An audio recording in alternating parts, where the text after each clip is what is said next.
So we can kind of roll right into it. If you haven't been on one of these calls before, or the description was a little bit confusing, because I've heard people be like, what's a mastermind? I was like, well, full disclosure, I stole that name from another region that was doing it, but it's basically just a get together of owners in our region to talk about anything we want. So if sometimes there's questions posed to each other, which I always think is great discussion time, or we can talk about what's going on with CrossFit. If there's anything top of mind people wanted to ask, I will sometimes have more information. I will sometimes have to take it, go get more information, and then I can get back to everyone that was on the call with the answer to whatever that question might be.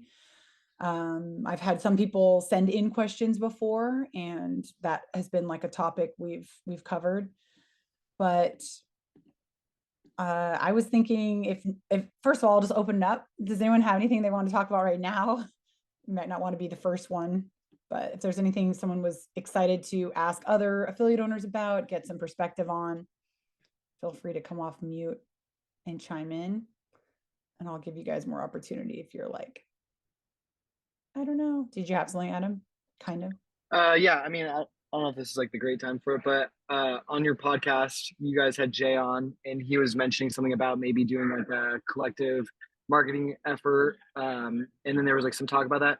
Is there stuff beyond what you guys spoke about on the podcast about that, or is that just something that you guys have been just going back and forth about? Yeah, so that is in the works. And I thought that ETA was April-ish. I don't know if that is still true or if it's going to be pushed out more. That's also been teased or mentioned on the town halls.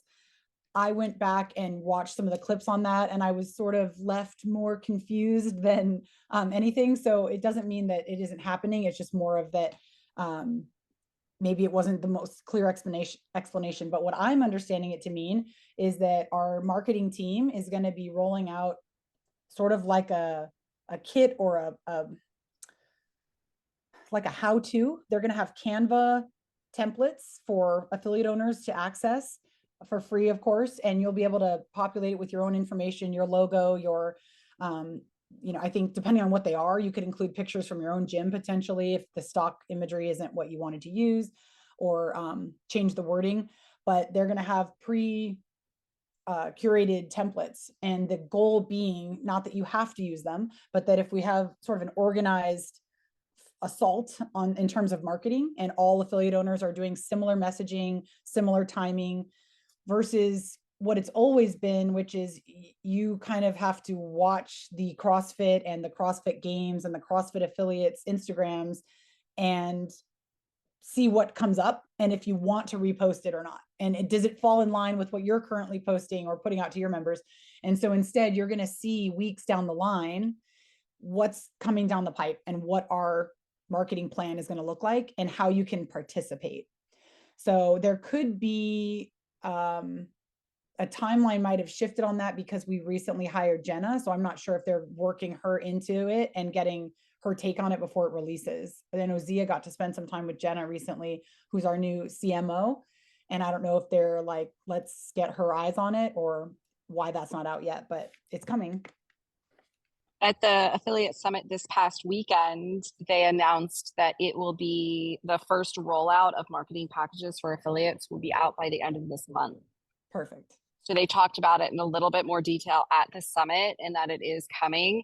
And Jenna does have a lot to do with that. So now that she's hired and onboarded, she has tons of stuff she's been working on.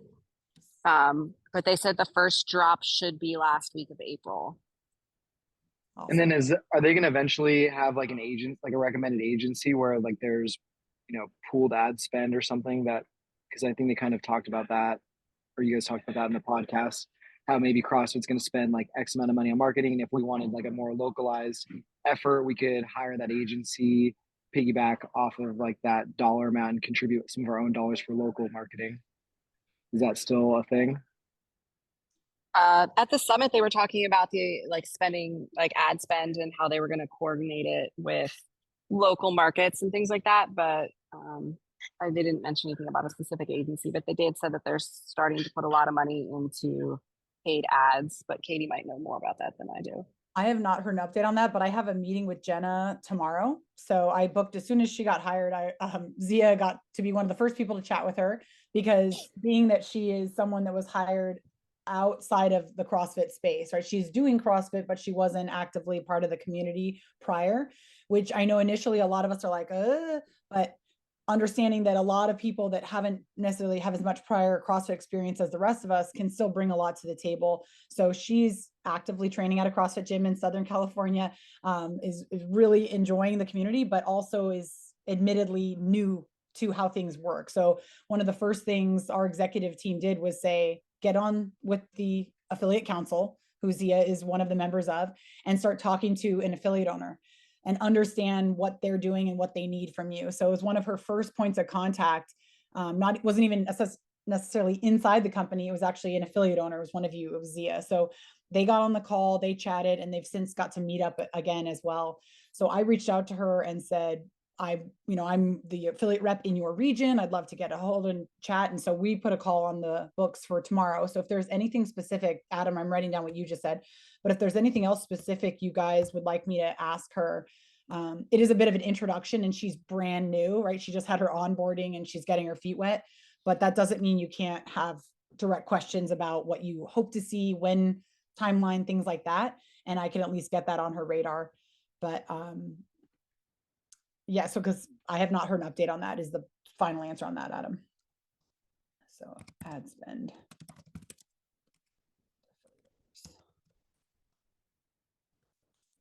I know the previous CMO I was on a call with him and one of our region's affiliate owners, and we were discussing beta testing localized ads in different markets. And we were going to be testing at least one in our region, but probably we were going to do multiple, because this is, it's just, we have such high density in different areas and we can get a lot of data points. So I knew we were going to do one in Northern California. And so I was going to kind of see if Jenna had caught wind of any of that prior talk and if we were going to pick up where we left off. So I was going to ask her about that as well. She did mention ad spend with me and the importance of it, but she was, for style, she said she really likes guerrilla advertising. That's what she said to me too. And being the master of spending no money, but making a huge impact within local communities on a local level. So I'm going to call a shot here that I might not be able to follow through on, but I would love if I could actually get her to come on maybe our May call, our West Coast call, if she'd be up for it, and just kind of answer questions or chat about things. She might be like, I can't take that on, or I'm way too busy, but I'll at least float the idea to her when I talk to her tomorrow and see what she thinks. Hey, I'm outside. This is me. I'm outside. I apologize if it's super windy. You're good. Okay, cool. So kind of on that note of guerrilla marketing, I'm wondering if they could just make the stuff that they post on things like Instagram just a little bit more simplified, like something where it's just a quick little reel. You could grab the audio and repost with, another reel, or just a short reel that you could actually just repost. But a lot of times, even just the social media stuff, a lot of slides, a lot of words, and sometimes it's hard to even just grab that and repost it. So, I don't know if that falls in line with the guerrilla marketing stuff, but if even that can be more simplified, like people can just grab and repost and it could just go super fast everywhere. I don't know if that's something that makes sense. No, that makes sense. I'm writing that all down. Anyone else kind of feel that something in that same vein? It's too complex what you're seeing out on Instagram, or it's just not speaking to you and your community for reposting necessarily? What about YouTube? Does anyone ever go on the CrossFit YouTube and find that that content is also not useful? I know right now there's a ton that's little snippets from the Health Summit. If you look at like the most recent posts that are up there. I don't know if you guys comb through that very often. I got one affiliate owner that's up in Northern California, gave me some feedback on that. And he was saying that none of those videos, simple is better, Stacy says, well, none of the videos on YouTube to him were drawing him in. So again, he was scrolling through and a lot of it was Health Summit stuff. So great content, but maybe not what you want to be using for your marketing. So maybe we need to space that out a little bit more and not just put 10 in a row that are all, with graphics and copy from the health summit. Maybe it needs to be something that speaks more to your potential members instead. He also was saying that he really misses the content that we used to put out where it was the stories behind the games athletes. He's like, I recognize I'm not drawing games athletes to my gym. That's not who I'm trying to get. But when there used to be a lot more documentary style not behind the scenes of the games, but weeks leading up to these competitions, when you'd follow along the journey of a specific athlete and hearing more about their backstory was something that was relatable for people that are looking to start CrossFit. So he said he wanted to see more things like that. He referenced the more recent Danielle Brandon documentary, if anyone had watched that, and said that's the kind of content he wished we had. I don't know if anyone else finds that stuff useful for their own marketing. He definitely was saying it was more for the fact of like, get to know someone better, and then you're going to want to be like them versus I want games athletes at my gym, just so I'm not putting words in his mouth. But Katie, do you know if they're going to have defined marketing funnels? Because like we talk a lot about content, but we don't talk about the actual journey that we're going after. And that's probably one of the most challenging things is they produce like not global as far as like worldwide, but just like global ideas around the marketing. And then it's very difficult to apply any of that to the specific people that are within gyms, regardless if they're regional or even, across state lines. And so like having an idea of like, with this copy, we're looking to funnel these into this people. Cause right, there's like 4 stages of a marketing funnel. And the one we're talking about right now is extremely peripheral. Like that's like up here, right? And we need our people here. And so is there a conversation around kind of like what that looks like and how, or if that is going to come down the pipeline? I'll ask Jenna tomorrow. I just wrote that down to see how are we basically kind of organizing this or sort of sorting it out before giving it to you. Is that kind of the question, so that it's actually defined what funnel we're targeting? Yeah, I think it's really important to have people and us know like where this is utilized, so it's not just errantly thrown up, right? Because that's why it's called the prospect journey, is it's an actual journey. So it's like if you put this on over here and that's meant to be over here or vice versa, but without like a standardized of like this is the way it goes, then that can happen. I could be mistaken, but I thought when it was initially described to me, I was imagining it more as a roadmap of how versus just random Canva templates. So I'm going to get that detail from Jenna, but when it was described to me, it was very much seeming like a how-to guide. This is the flow we're looking for. This is how it's going to evolve down the line. If you post it in this sync, this video can go along with it, that kind of a thing. But I'll check with her. I don't know if you heard anything different than that, Zia, when you were at the summit this past weekend.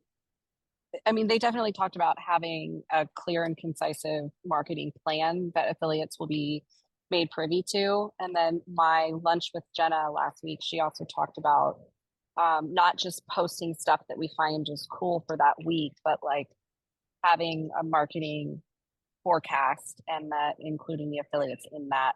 But again, she's only on week 2, so it'll take a little bit longer to get that up and running. But creating an actual calendar of marketing plans is something she thinks that we've definitely needed. She thinks it's very random right now.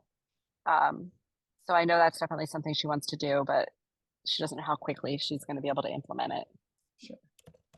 Yeah, because this the marketing thing that we were talking about was already in the works before she was hired. Yeah. So she's getting kind of brought in on it.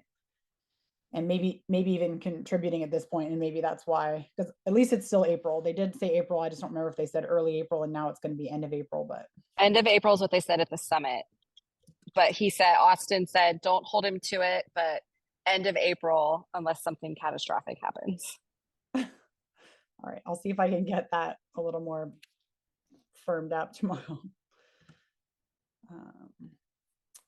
if you guys didn't see that, we just had our first summit of 2024 that was out in Colorado, but it wasn't Boulder. It was outside of It was Thornton.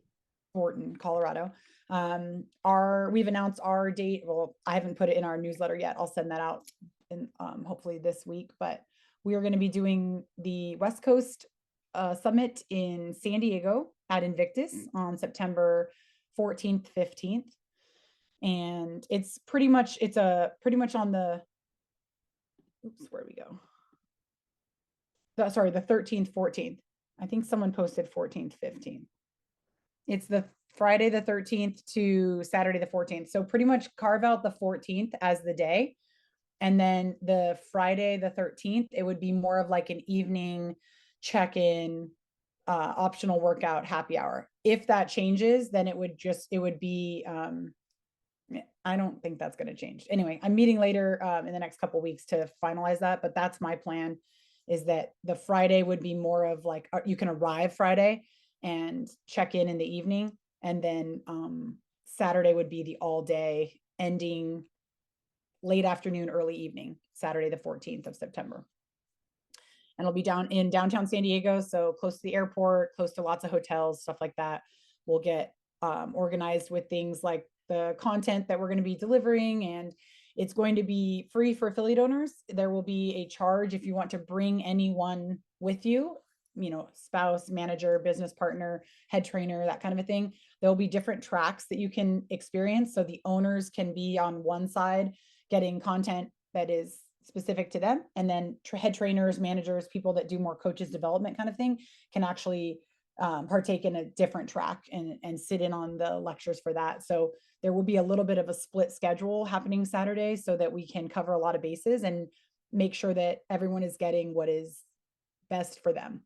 If you have specific ideas of things you'd like to hear, see, talk about, extra time with this, if you got to go last year to one of the summits and you really want to make sure something, is repeated because it was awesome, or something you didn't have that you want, please let me know, because we're in the early stages of planning that. And I will get some wiggle room on what we can do there. I loved going last year and I thought it was incredible. And I'm just wondering if there are plans to send media to things like that so that they can produce content so that people can get an inside look into things that are actually happening within the community.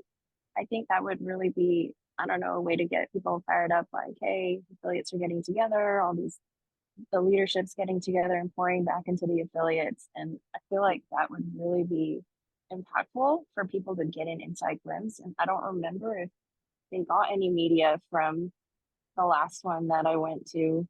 Like, I mean, I made a little reel, but no one's going to watch my stuff. So, no, you're absolutely right. The media during the summits all last year was little to nothing. We were told we would not be given any media. The media team over the last year was a little bit tricky. I don't really have the insider knowledge as to why, what, or how, but I can tell you that we were not able to utilize them whatsoever. So my summit was initially in January in Northern California, and they sent media to that one so that Dawn could give this state of the state kind of address, if you will. And they recorded that. They sent that out to every affiliate owner. So if you weren't there, you got the video of it. And that was his sort of, it wasn't his introduction. He had been hired in August, but it was kind of one of the first times he stood up there with enough knowledge to really speak about what was going on with CrossFit at the time. He'd been there a few months at that point. So that was the extent of the media coverage, as well as, some general video and still imagery. No other location received any media support the rest of the year, and we were not allowed to hire photography. So I agree with you, and I'm going to make a huge push that we can get that to change. A lot was different last year in terms of who was on board and doing what, and what our budget was like. So I completely agree with you. And if we're going to do these things and we're not going to have anything to show for it, that doesn't help the people that can't make it. It doesn't help us with, as we talked about at the start of this call, marketing and things like that. So absolutely, I am in agreement. And I don't want to speak for anyone. Oh, sorry. That's okay. There was a ton of CrossFit headquarters media team at the one this weekend, so they might be adding it this year. Cool. And I was just gonna say, like, if if the funding for things like that is a bit small, then like even me, I'm happy to walk around with an iPhone. I don't know if you can just kind of reach out to certain people. They could grab like clips and little interviews and snippets with people and contribute that as content to whatever it is. But like, I'm sure if you put the feelers out, I can't be the only one that would be open to doing something like that. No, you're completely right. There was a very, I wasn't given the full explanation, but there was a very clear, I don't want to see anyone doing media, essentially, that we were told from the top. And I don't know what else to say about that. It was a miss, and I'm really hoping that this year is different because it has to be.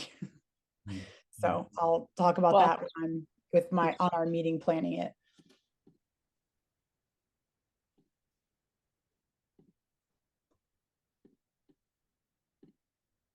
Hi, Kenny. What's up? Hey, Katie. Hey, everybody. I just have a question. What were some of the hits from this last weekend? What were some of the key themes and some of the things that really hit y'all? I didn't get to go, but Zia got to go. I don't know if anyone else here attended. Zia, what were some of the takeaways? The takeaways. So they gave us an update on the health of the affiliates and said that we're growing and things are looking good, and they were there to answer any of the questions that anyone had to ask. The big takeaway was the big marketing push they're getting ready to do, and coaching development was a really big push. Continuing education for your coaches, that was a really big part of it, and they went over a lot. I think it was like 2 hours was spent on just teaching affiliates how to nurture leads, convert leads, things like that. And then another couple of hours was spent on coaching development through not necessarily sending them to certifications, but progressing them as coaches within your facility and how to do that. And Denise Thompson talked on that for a while. And then we did a couple of roundtables, so just getting an opportunity to talk to the other affiliates. And then they did introduce us to Bradley. I can't remember his exact job title. Yeah, Bradley Mack. I thought he was going to hop on the call.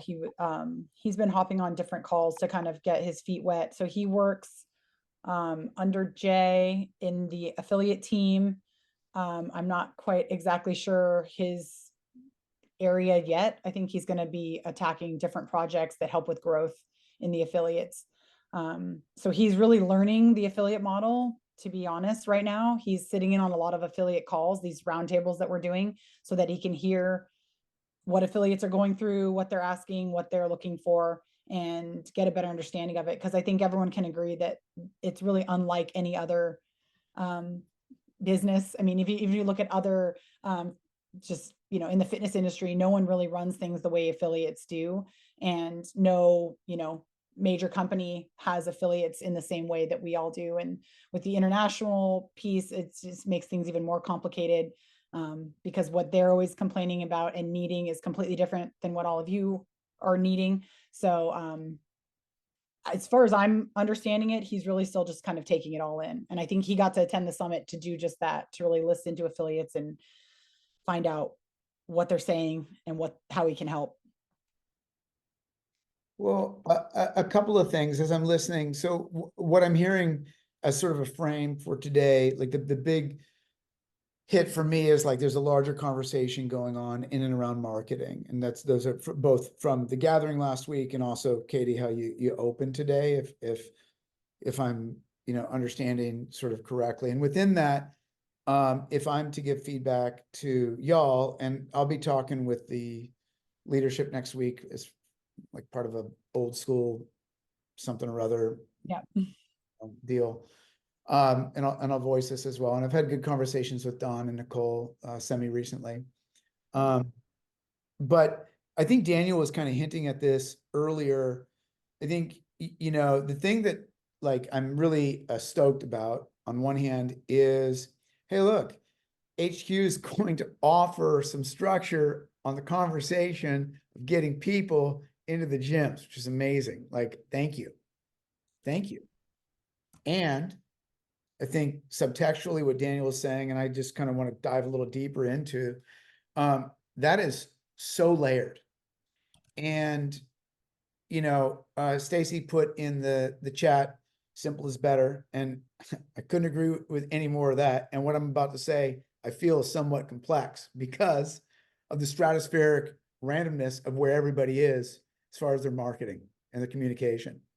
So I very much appreciate and feel that CrossFit HQ has to have a centralized message. Like, it never really has, in some ways. And I feel like really good about that. But I think that how people acquire clients, keep clients, and that thing is just so different. And so my concern is that in this communication, it can be done in a classic CrossFit way. All T's are crossed, all I's are dotted. It's very black and it's very white. And we're left with the reality of dealing with humans, which are just smudges of gray all day. And so that's the game to me, like the gray. And I'm curious, like, this can't be answered at this point, but I would say, as far as feedback, I'll say this: nuance with marketing over time will be of great benefit to all, because that's how we're going to win the conversation of bringing people in, maintaining the conversation, and retaining them over time. And so, and that's a human relations thing. It's not a strategic, with the right demo on the right ad at the right time, maybe, but that's not the long game. So, yeah, I don't know if what I'm saying makes sense, or I'm trying to give it in a digestible feedback form. So Zia, when you're talking, or Katie, when you're talking to Jenna, people like myself would be very interested in, the human relations part of it. Coaching is obviously a lot of that, how we communicate what we do.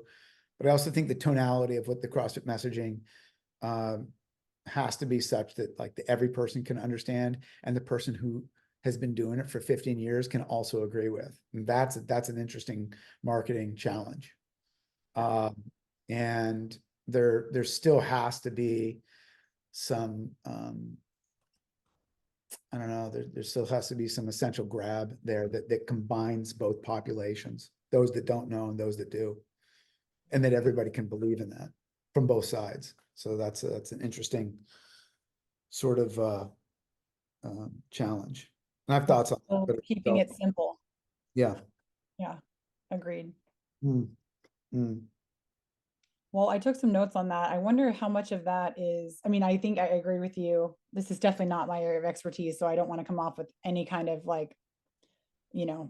I know what to do or what to say, but as you're talking about it, it almost seems more like the kind of things that I would need to be, if I'm the affiliate owner putting out the messaging, I would need to be educated on some of these ways to make the tone come off in the ways that I'm going to tailor it to me, right? There's the Canva template, right?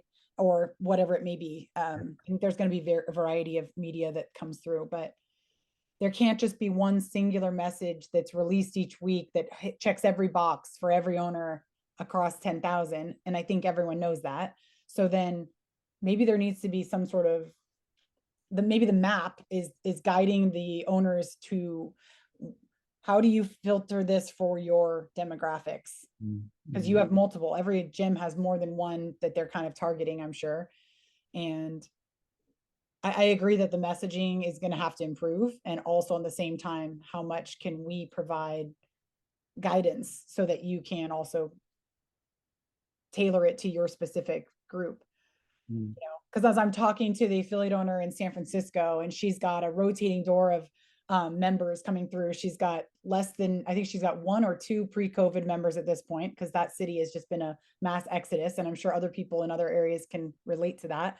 And she's like, yeah, I need to market towards and I might have already told this to you guys, so I'm sorry if I'm repeating myself, but she's like, I need marketing that specifically targets the tech, 20 to 30 something guy, single, and he's got bad posture and he's always sitting at a desk. And then I need to target the 20 to 30 something single gal that wants to go to a booty bar and get that body. She doesn't know she can get it at CrossFit. So can you like do that? And I was just like, okay, that's so San Francisco. And that doesn't mean that no one of those people are going to any of your gyms, but she knew exactly who comes to her gyms and she knows exactly the messaging she needs to get to them.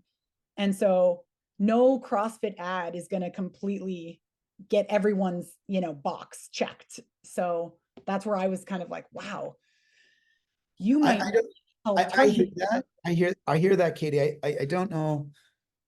I don't know if I agree. I think well, there's still, to me, and I voiced this to Don, but I have a thing that we do at our gym that really comes down to, and there's a whole list of things, and I could probably pull it up and just read it if helpful, but like, it really relates to belonging. And belonging to me, like, CrossFit symbolizes something that's so innate in our biology that we can't fight it, and that is belonging. And it doesn't need an exercise prescription. The fact that we overlay an exercise prescription on top helps because of all the dopamine and serotonin release that we have when we commune together to do hard things. It's biological. And to me, like the marketing needs to be around that essential human thing. If you've been doing this for 15 years, you want a sense of belonging. If you are coming in, you want a sense of belonging. And that, I don't care if you're 20, 12, 87, all humans fundamentally not just want that, but need that. Yeah. And we fuck it up sometimes as CrossFit owners, as coaches. We alienate, we isolate, we social medialize. I made that phrase up just now, social medialize. Yeah, man, that's a UC Davis education right there. Making up words. But like, which I think is, and that's a whole, Katie knows my stand on that. Like, I just hope for a world without it. And I hope that CrossFit's marketing eventually doesn't include it, just for the safety of human beings. But I'll save that for another time because I can go on my soapbox. But in the meantime, this sense of belonging. And again, I voiced that to Don. I voiced that to Nicole. Nicole was really feeling that message. Yeah. But CrossFit is belonging, and the phrase CrossFit becomes secondary to the human thing. And I don't know, like, the more I think about marketing, and we don't do it. It's all referral stuff, basically, with our business. But like, the more I just think about it, I'm just like, oh, I just get tired. I'm tired already, but I get more tired. Like, oh, I'm not gonna target. It's like, oh man, okay. Dealing with humans all day, and I gotta fight this fight over here. Like, man, it's on all fronts. You know what I mean? Just like, I don't know. I don't know if other people feel like exhausted by hearing that. In some ways, like, in some ways, I'm excited to feel support like that. The support gives me energy. And this is why the nuance of like how we're getting the support actually matters to me. Because it's like, I just want more HR, being able to relate to people kind of stuff. Because that's the gig. That's still the gig. That's where all the energy goes. And all this other stuff is additive just to the day. 1 hour, 2 hours, 3 hours of marketing. Okay, I don't know where that time's coming from, but great. So to me, it comes back to like a larger theme. And I really hope that like us as a community can get behind something that CrossFit serves rather than is the endpoint. Yeah. So I think that's one of the problems that you hit on, Kenny, with the paid marketing and the ads and whatnot, is we're teaching people how to do paid marketing, but they can't sell to their own customers' friends. That's the problem. if you don't have members and customers and you haven't trained your members and customers how to bring their friends and family into your gym, you shouldn't be doing paid marketing, because paid marketing is the conversion rate of paid marketing is less than 30%. Conversion rate of an affinity base is greater than 75. We're similar to Kenny. We have never run ads. We do a very, very, very deliberate organic and affinity marketing cycle that runs on a 30-day cycle. And we do that because we know who our avatar is. And if we put out this, again, that global picture, I think that's great for brand awareness. We have to remember that CrossFit's a brand, it's not a business. We're not franchised, right? And so you're trying to market for, nobody knows how many affiliates there are, but let's say 10,000. You're trying to market the identity of 10,000 affiliates. Can't do that. That's the challenge here when we try to have that like massive toolkit. So that's why I'm going to go back to like the prospect journey. If we teach people what a prospect journey is, what a client journey is, and then we teach them how to apply things to that, it's going to be significantly more successful than saying like, here's an ad packet, go. Because again, the San Francisco avatar is very different. Like that's relatively easy. That demographic that you mentioned, that's like one of the easiest ones to market it to, because they talk to each other and they leverage social media. You just have to know how to leverage that organically, right? That's not something that I think affiliate owners inherently know how to do. So we run to pay somebody else to do it as in the form of an ad, but that's the wrong direction. And number two, we know the margins of affiliate owners. We don't have that kind of money to drop into an ad agency. Even if we had a pot of money that you're going to spread around, I mean, it's $72 to get a Facebook ad person to come across your threshold. Right now, that's what the average is. And that's just to get them to come in for like, hey, say hi. Like we do a prescriptive process, so I would call it a no sweat intro. So to me, it doesn't make sense to do that. So educating people, like know who your people are, get comfortable with talking to them more than just like, hi, how are you doing? Actually sitting down and having a conversation. So you're building a platform that they know you're going to take care of their 68-year-old grandmother, instead of reposting something that CrossFit HQ made that said, oh, we're going to take care of your 68-year-old grandmother. We know them. We're intimately familiar with CrossFit, but the other 90 billion people in the world are not, right? We live in our own sphere inside of our head with our blinders on, but recognize like nobody knows what CrossFit is. Yeah. Right? Like nobody knows. So there's my little stump for that, to kind of to piggyback off of Kenny, like giving people the understanding of what the goal is here and how to do that. And like, hey, focus on growing through your own member base first. Because if you can sell your own members referrals, now you're going to develop the cadence to be able to sell someone green off the street who doesn't know you. Because we have to go through that know, like, trust continuum all the time. And it's every stage of the funnel we go through that. And then it starts all over again. The first class they take with you, the first private session they take with you. And then it starts over again when you do your 90-day goal review.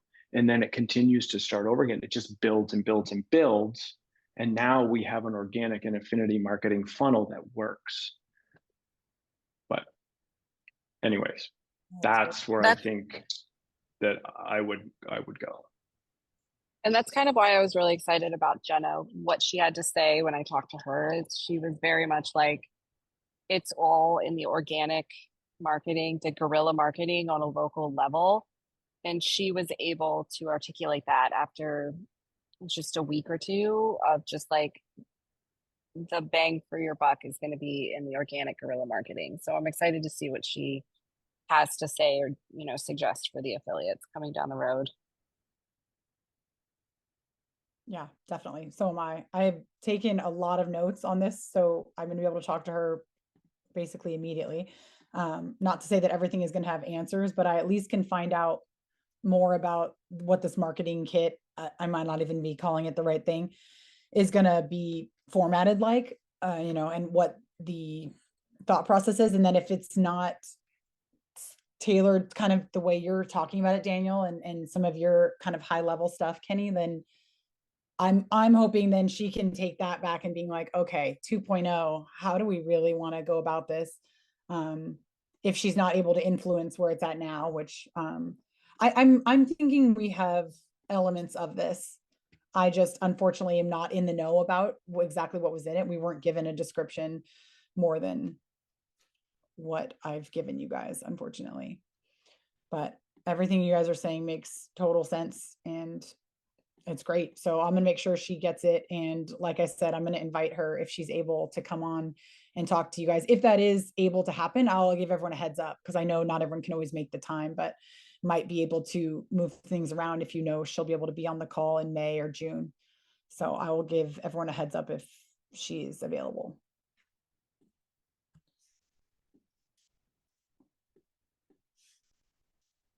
Slight topic shift. On-ramping. Anyone want to share how you do your on-ramping in the gym? Does anyone work with Phoenix CrossFit Group? And how do you get your prospects, new people to feel like they belong? The Phoenix, are you talking about the Rise, Recover? Awesome. So that's sort of a separate topic, right? Then on-ramp in a way. Awesome. Okay, thanks, Stacey. So first topic, let's talk about if anyone wants to share how they do on-ramping. I know, Daniel, you mentioned you do a no sweat intro, and then maybe what from there, if you don't mind. Yeah. So everybody comes in through a no sweat intro. It doesn't matter if you've done CrossFit for 0 days or 10 years. So they come in, we discuss goals, we discuss kind of what their challenges are, what they have done in the past, what's worked, what hasn't. We have 2 ways you can come into our gym. So you can come in, we have a group. So essentially our CrossFit base style on-ramp, which is 6 one-on-one sessions done over 6 weeks. We start to get them in classes into the second week. They do their nutrition consult second week. Then they have their program review week 4, and they have their 90-day goal review scheduled in week 6. In all sessions, so the first session is squat and press. So then they start being put into classes that have squat and presses, but they don't go into any other classes that have anything else. So we wouldn't put them in a deadlift class. Week 2, it's deadlift. Week 3, it's bodyweight gymnastics. Week 4, it's clean. Week 5, it's snatch. And then week 6 is dumbbell snatch, kettlebell swing, box jump, kind of a cleanup. So that's one of the ways. Again, that goes over 6 weeks. They're getting integrated within classes. Most of those people we convert to a hybrid program, so they do some private training and some group classes. And then the second one is we have a private training on-ramp, which is 2 private training sessions a week. That is more geared for the people that are coming in for our semi-private program or our hybrid-based program. It runs a similar format, absent the class setup. We convert 50 to 60% of the people that come into our gym that have done CrossFit in the past to do our on-ramp. So just because someone has done CrossFit in the past, the first question should be, have you done an on-ramp? Invariably, it'll be no. And then you tell them about what yours is. If it's curated, which is what ours is, it's amazing the response to that, because people are like, oh, wow, this is kind of cool. I'm going to get to see how, like, where my faults are on my shouldered overhead or my clean or wherever it might be. So just because you've got somebody sitting in front of you that has done CrossFit in the past, don't immediately assume they wouldn't want the on-ramp, because we've found a really high success rate with that. So that's my on-ramp.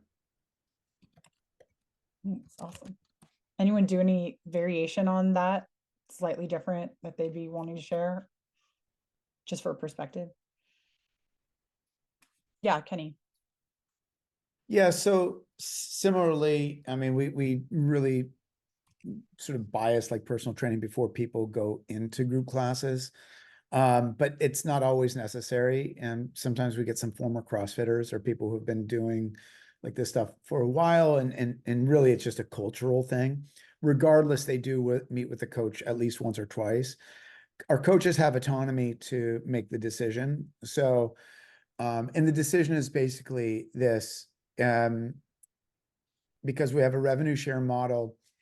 If you release a student into the population that's a liability, meaning that they're not prepared, they have questions that slow a class. For example, where are the green bands? Which box is 12 inches? Which one's 20?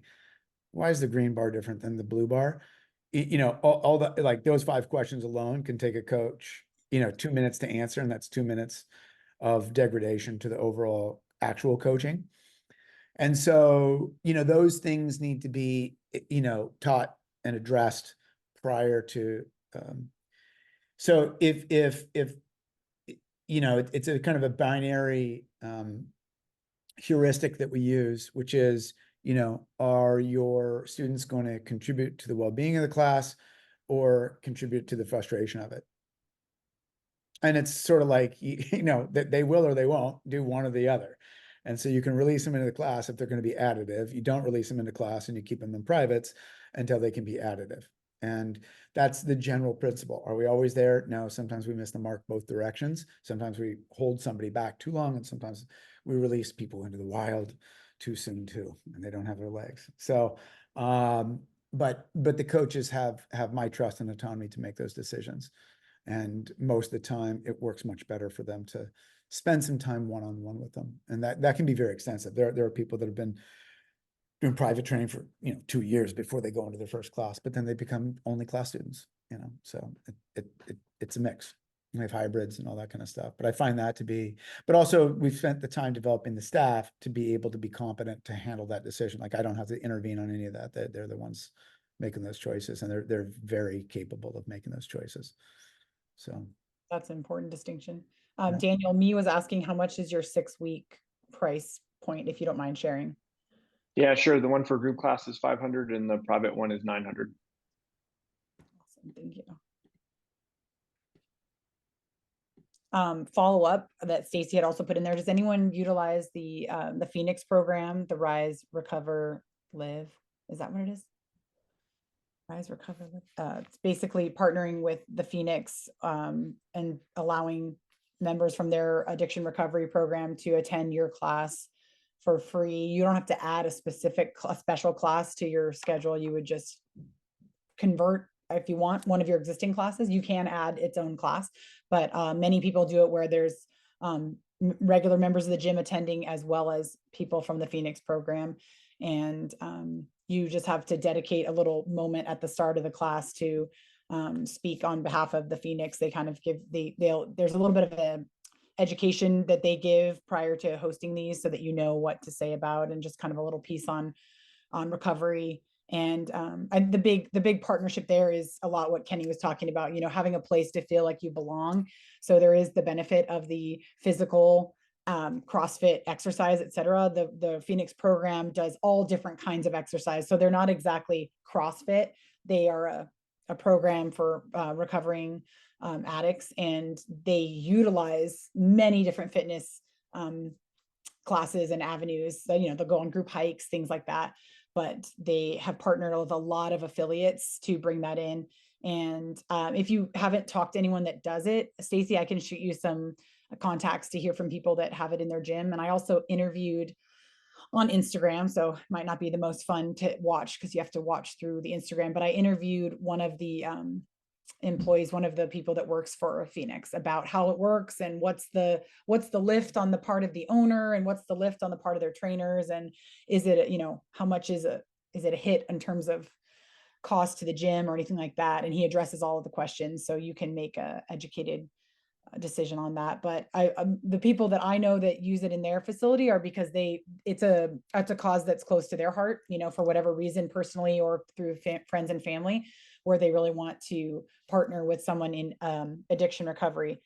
Slightly related, if you will, there's a call going to come up in May that Kevin Ogar and I are going to host, specifically talking about different organizations that affiliate owners can choose to partner with, similar to the Phoenix, that are all different types of specialty. You know, obviously Kevin has a lot of knowledge on different programs that provide financial assistance if you are going to be adding any type of adaptive classes. So if that's an area that you're interested in getting more clients that are in the adaptive community, all range of adaptation, right, from cognitive to physical and all of that. So if you're interested in hearing what those organizations are, a lot of them have grants and free money out there that affiliates can you know, apply for and get that. And obviously you'd be then offering these classes and different services to different groups.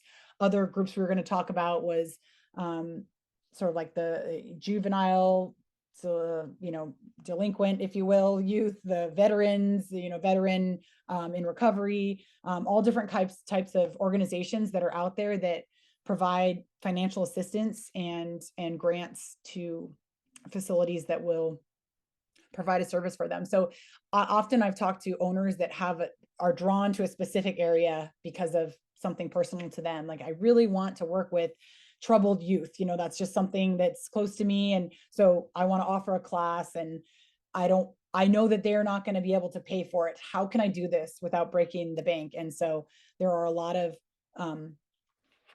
different people you can partner with. So we're going to do a call in May. If anyone is interested in attending that, I'll put some news info on that in my newsletter.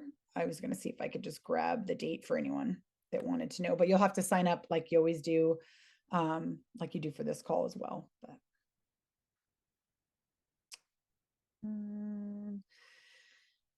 nonprofits in the CrossFit space, May 13th. Yeah, great. I would enjoy that. Yeah, I really am interested in. Here's the link. Yeah, cool.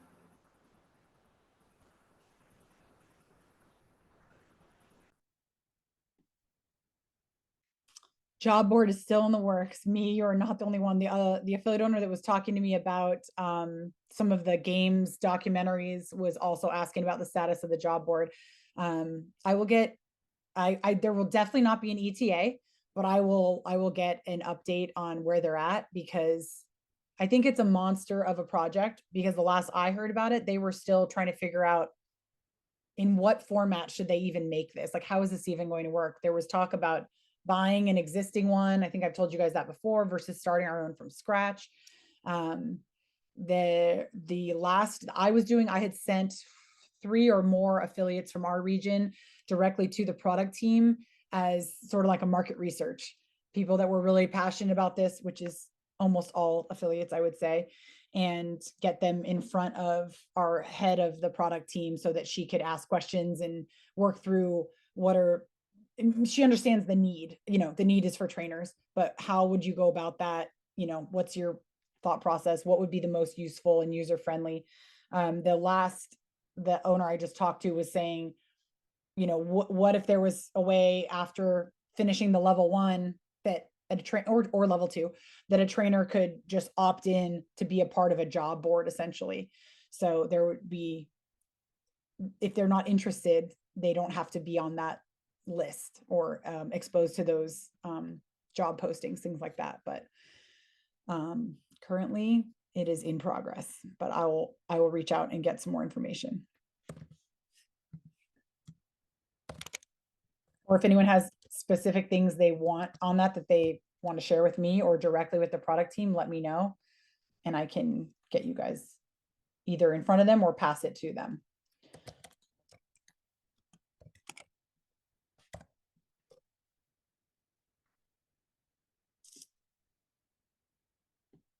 Any other questions or things that are on your guys' mind?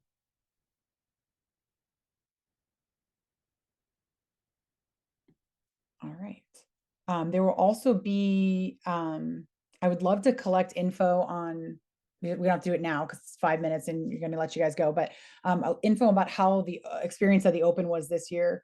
The goods are great. I've already passed along some of the positive feedback, because I don't think our games team always gets to hear the positives. They usually just get the negatives, but I would love to hear the constructive criticism or the downs for you, the negatives for you, because that would really help the team understand where they can improve upon next year. Overall, I've been hearing a lot of positives compared to this time last year. I was hearing more negatives. So that's a good thing, of course, but I also am curious, what were the misses, or where did you feel that we could have provided more for the affiliate owner?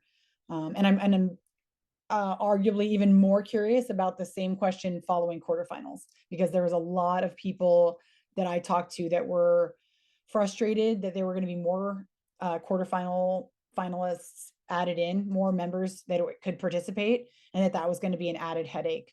So I've passed on a lot of that feedback over the last few months, but I'm curious to hear how it is after the fact. And if anyone wants to talk about that specifically, please feel free to send those messages to me so I can get that in front of the games team. We had a big call about this with the sport team, the games team, prior to the last town hall, and we were letting them know how it feels on the part of the affiliate owner who's about to run quarterfinals for potentially 20 or so athletes with no clue as to what's going to come out of the hopper. And so we were really making a push that even though you guys, sport team, think everything is super easy and chill, like you need to give more information to affiliate owners so that they can continue to run their classes as is and just roll it right in, or set aside time, things like that. So if those things are causing you a headache, I'm the person to tell so that they can understand how much of a headache it's causing. Because in their mind, they're like, it's good, we're fine. So yeah. Can I just offer a comment here? Yeah. Or, I know we're tight on time, but it's regarding this. And I think, okay. You know, I feel like you hit some of the nails on the head. I think, you know, there's a couple of things. For us, you know, we've gone through a lot of iterations with enjoying and then hating the open, you know, because we've done it for so long. It just got to a point where, you know, probably around 2016, 17, 18, I was just like, my team was taking dirt naps after 5 weeks. I'm like, hey, does anybody want to work? I know that you just all volunteered the entire day on Saturday, but this is where you work. And they're like, I'm beat. And I'm like, right. And I didn't pay you. And, and like it, and this is a direct criticism. Like, first of all, the open was a great experience at our gym. We had a blast. It does connect us to the outside part of the CrossFit community, which is awesome. Yeah. The depth of understanding and the tonality, particularly with Dave, isn't always helpful. The mic drops and all this stuff, and it's all about Dave. There's like, dude, I'm running a business, and it's not at all helpful that we're just dancing around this attitudinal thing. And it just, I don't appreciate it. You know, it's like tone deaf to like what we're up against. You know, we're really trying to care for people in a good way, and we don't get to caretake for ourselves because it's exhausting, and we don't get paid for this. You know, we could charge people and this kind of stuff, but it's like, fuck, that's one more thing. You know what I mean? And it is so awesome, and the program was great, and the experience was awesome. And yes, this quarterfinal thing is a thing. If I didn't have Dusty, like, fully energized about this, the rest of us would be like, dude, you can take a walk. You know what I mean? Like, if we remember to program it, we will, you know, because it's just exhausting on one hand. And we want to provide, we want to support, we want to love what it's all about. But there's, you know, it's a double-edged sword. And I think just in respect to the sharp side of the sword would be helpful from a tonality perspective, leadership wise. But I'm not antagonistic towards a workout. I'm not antagonistic towards what it represents and how we belong. But there also has to be some credence to what's demanded of us in a real way. If we were a hobby gym and everybody was a hobbyist, it probably wouldn't matter. But my coaches have families, they have lives, they have children that we're not seeing during these extra days. And that's actually a thing. Yeah.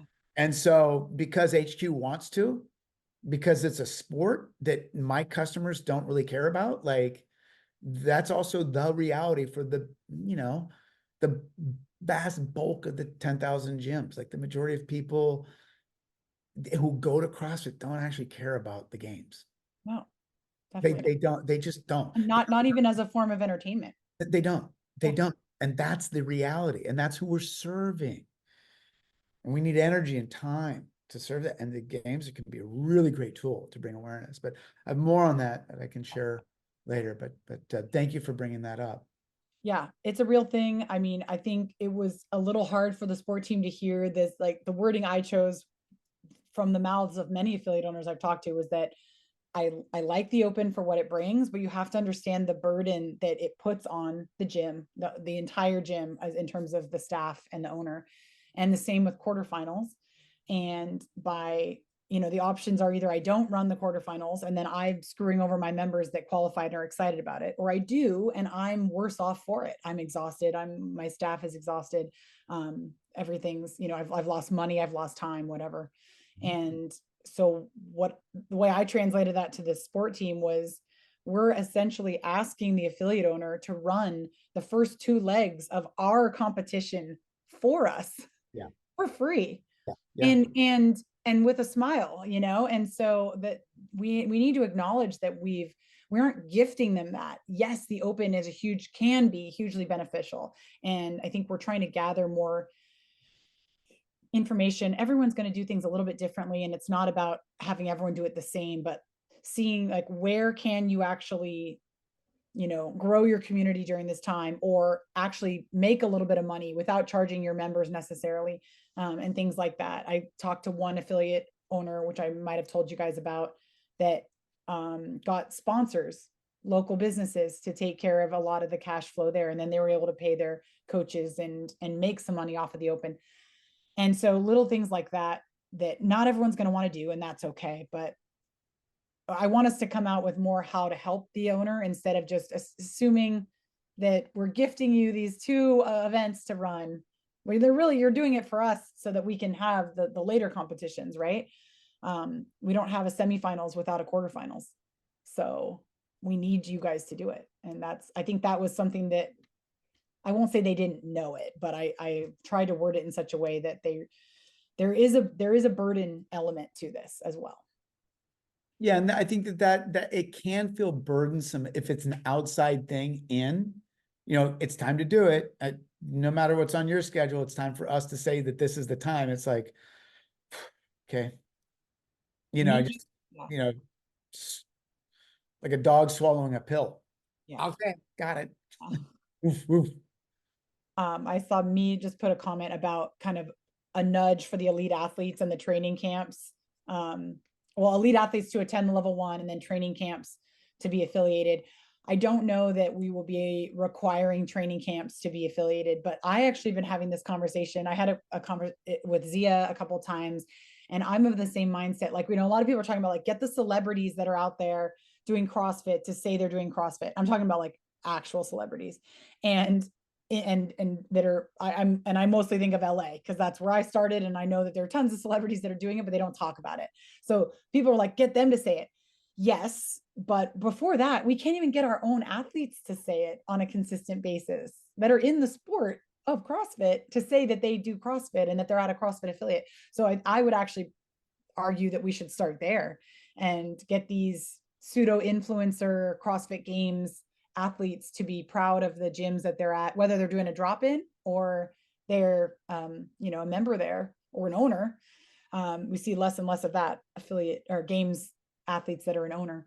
But if they're not repping CrossFit, but they're expecting their sport to grow, like they need the affiliates in order for their sport to grow so that they can have a larger audience and a larger prize person, all these things. But many of them don't talk about CrossFit very much or tag CrossFit or anything like that. So I understand the separation, that these are not the people that are coming into your gym, but a lot of them are influencers in the space, and they have non-CrossFit affiliate members that follow them and just follow them for the abs and the comedy and the whatever that their flavor is. But this person isn't talking about the affiliate that is in the background of their video. So what's that about?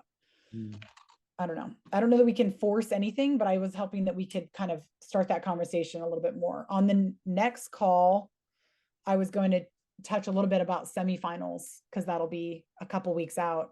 My hope was to do almost that, like give almost like a local affiliates kit to the agents and the coaches that are coming into town with their athletes and be like, drop in, you know, do a little meet and greet, do a partner with these affiliates that you're going to be in town for a week or some of them longer before semifinals. You know, some of them are going to come out and adjust to the time zone. They should blow those local gyms up, but we'll see.